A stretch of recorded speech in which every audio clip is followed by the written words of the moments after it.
रमज़ान के 3 घंटे बहुत कीमती हैं। बस अगर आप उनकी हिफाजत करें तो ये 3 घंटे माह रमज़ान के आखिर तक 90 घंटे हो जाएंगे। ये 3 घंटे, एक इफ्तार का घंटा। इफ्तारी जल्दी तैयार कीजिए और दुआ के लिए वक्त निकालिए, क्योंकि रोज़ेदार की दुआ उस वक़्त रद्द नहीं होती। लिहाजा खुद अपने लिए, अजीज़ों और मरहूमीन के लिए दुआ करें। रात का आखिरी घंटा, बस अल्लाह रब्बुल आलमीन से खलवत करें कि अल्लाह आवाज़ देता है, क्या कोई दरख्वास्त करने वाला है कि मैं कबूल करूं?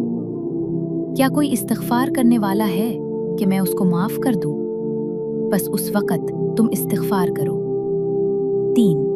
तीसरा घंटा, सुबह की नमाज के बाद से सूरज निकलने तक मुसल्ले पर बैठे रहना और ज़िक्रुल्लाह करना।